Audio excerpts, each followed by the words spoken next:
Friends, കടുമാങ്ങയുടെ പുതിയ എപ്പിസോഡിലേക്ക് എല്ലാവർക്കും സ്വാഗതം. ഇന്ന് ഞാനിവിടെ തയ്യാറാക്കാൻ പോകുന്നത് കള്ളപ്പമാണ്. ഇത് ഞാനൊരു 3 ഗ്ലാസ് അരിയാണ് എടുത്തിരിക്കുന്നത്. ഒരു ഗ്ലാസ് അരി എന്ന് പറഞ്ഞാൽ ഒരു 200 ml കൊള്ളുന്ന ഗ്ലാസ്സിലാണ് എടുത്തിരിക്കുന്നത്. ആ ഗ്ലാസ്സിൽ തന്നെ 3 ഗ്ലാസ് ചോറ് എടുത്തിട്ടുണ്ട്, 3 മുറി തേങ്ങ, 1 കുടം വെളുത്തുള്ളി, 1 ടീസ്പൂൺ നിറയെ ജീരകം, പിന്നെ ഈസ്റ്റ്. ഇത് ഇത്രയും നമുക്ക് അരച്ചതിന് ശേഷം നമുക്ക് ഈസ്റ്റ് ഇട്ടാൽ മതി. ഞാൻ ഗ്രൈൻഡറിലാണ് അരച്ചെടുക്കുന്നത്. പിന്നെ ഇത്രയും അരച്ച് വെച്ചതിന് ശേഷം നമുക്ക് ഓരോ ദിവസം ആവശ്യത്തിന് മാവെടുത്ത് പുളിപ്പിക്കാൻ ഈസ്റ്റ് ഇട്ട് വെച്ചാൽ മതി. ഇപ്പം നമുക്കിതൊന്ന് അരച്ചെടുക്കാം. ഇത് നമ്മുടെ മാവ് അരച്ചെടുത്തിട്ടുണ്ട്. ഇത് ഞാൻ 3 ഗ്ലാസ് അരി, 3 മുറി തേങ്ങ, 3 ഗ്ലാസ് ചോറ്, 1 കുടം വെളുത്തുള്ളി, 1 ടീസ്പൂൺ ജീരകം, ഇത്രയും ചേർത്ത് അരച്ചതാണ്. പിന്നെ ഇതിനകത്ത് നമ്മൾ ഇതിൻ്റെ പകുതിയല്ല 1/3 എടുത്താണ് നമ്മൾ പുളിപ്പിക്കാൻ വയ്ക്കുന്നത്. 1 ഗ്ലാസ് അരിക്ക് 1 ഗ്ലാസ് ചോറും 1 മുറി തേങ്ങയും നമ്മൾ അരയ്ക്കണം. പിന്നെ സെപ്പറേറ്റ് അരയ്ക്കുകയാണെങ്കിൽ ഒന്നിച്ചെല്ലാം അരയ്ക്കണം എന്നുണ്ടെങ്കിൽ 1 ഗ്ലാസ് അരിക്ക് ഒരു 4-5 അല്ലി വെളുത്തുള്ളി നമുക്ക് അരയ്ക്കാം. പിന്നെ ഉപ്പും പഞ്ചസാരയും നമ്മുടെ ആവശ്യത്തിന് ചേർത്താൽ മതി. ഇതാണ് നമ്മൾ അരച്ചെടുത്ത മാവ്. നല്ല ഫൈനായിട്ട് അരച്ചെടുക്കണം. ഇനി നമുക്കിതിൻ്റെ പകുതി കുറച്ചെടുത്ത് പുളിപ്പിക്കാൻ വയ്ക്കാം. 1 ഗ്ലാസ് അരിക്ക് ഏകദേശം ഇത്രയും ഈസ്റ്റാണ് എടുക്കുന്നത്. അത് നമുക്കൊന്ന് വെള്ളം ഒഴിച്ച് കുതിർക്കാൻ വയ്ക്കാം. വെള്ളം ഒഴിച്ചിട്ടുണ്ട്. ഇതൊന്ന് അലുത്ത് വരട്ടെ. അല്ലെങ്കിൽ നമുക്ക് ഈ മാവിലേക്ക് ആവശ്യമുള്ള ഉപ്പ് ആവശ്യത്തിന്, പിന്നെ പഞ്ചസാര. ഞാനൊരു 4 ടേബിൾ സ്പൂൺ പഞ്ചസാരയാണ് ഇട്ട് കൊടുക്കുന്നത്.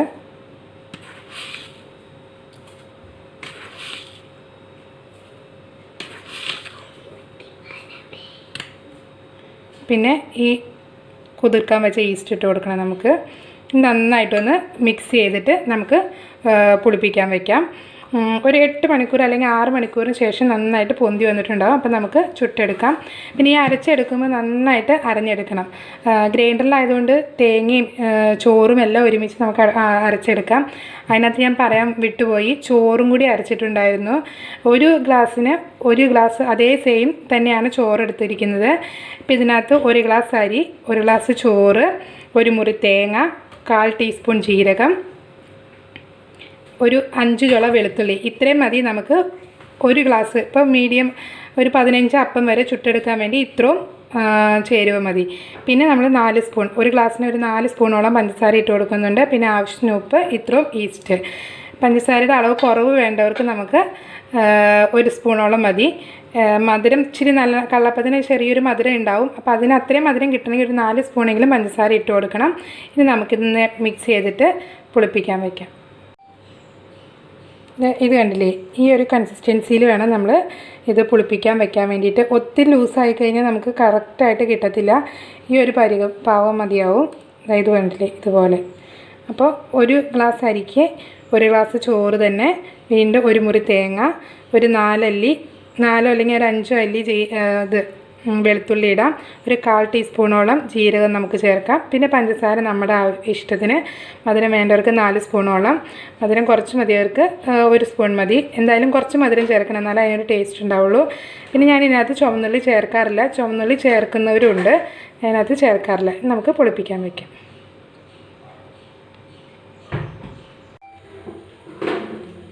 ഇതാ നമ്മൾ നേരത്തെ പുളിപ്പിക്കാൻ വെച്ച മാവ് നന്നായിട്ട് പൊന്തി വന്നിട്ടുണ്ടോ, ഇതുപോലെ വരും. ഇത് 1 ഗ്ലാസ് അരിയുടെ മാവാണ്. 1 ഗ്ലാസ് അരി, 1 ഗ്ലാസ് ചോറ്, അരമുറി തേങ്ങ, അതിൻ്റെ മാവാണിത്. ഇത്രയും പുളിച്ച് നമുക്കിത് ഓരോന്നായിട്ട് ചുട്ടെടുക്കാം. അതായത് കണ്ടില്ലേ, നന്നായിട്ട് പുളിച്ച് നന്നായി വന്നിട്ടുണ്ട്. നമുക്കിത് ഓരോന്നായിട്ട് ഒഴിച്ചെടുക്കാം.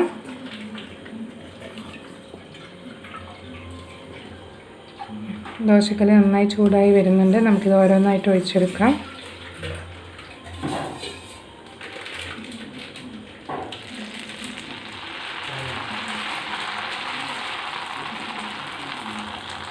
കള്ളപ്പമായതുകൊണ്ട് നമുക്കൊന്ന് മൂടി വയ്ക്കാം. മൂടി വെച്ചുകൊണ്ട് മറിച്ചിട്ടില്ലെങ്കിലും കുഴപ്പമില്ല. നമുക്കൊന്ന് മൂടി വെച്ചിട്ട് നോക്കാം. നമുക്കിത് ആയോ നോക്കാം. അത് കണ്ടില്ലേ, നന്നായിട്ട് ഓട്ടയൊക്കെ വന്നിട്ടുണ്ട്. അല്ല, പാകത്തിന് നല്ല സ്മൂത്തായിട്ടിരിക്കുന്നുണ്ട്. നമുക്കിനി അടുത്തത് ഒഴിച്ചു കൊടുക്കാം. നല്ല സോഫ്റ്റ് ആയിരിക്കും. ഈ രീതിയിൽ ഈ അളവ് തന്നെ ഉണ്ടാക്കുമ്പോൾ എല്ലാവരും ഒന്ന് ട്രൈ ചെയ്ത് നോക്കണം. നമുക്ക് അടുത്തതും കോരി ഒഴിക്കാം.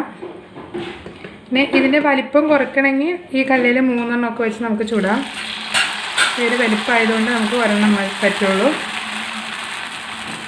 നമുക്ക് വീണ്ടും മൂടി വെച്ച് കൊടുക്കാം. ഇത് കണ്ടില്ലേ, ഇതുപോലെ നല്ല സോഫ്റ്റ് ആയിട്ടുള്ള കള്ളപ്പം നമുക്ക് ഈ രീതിയിൽ തയ്യാറാക്കിയെടുക്കാം. ഇത് കണ്ടില്ലേ, രണ്ടാമത്തെ ആയിട്ടുണ്ട്. നമുക്കതും എടുക്കാം. ഇതുപോലെ തന്നെ നമുക്ക് എല്ലാം ഒഴിച്ചു കൊടുക്കാം. ഓരോന്നോരോന്നായിട്ട് ഒഴിച്ചു കൊടുക്കാം.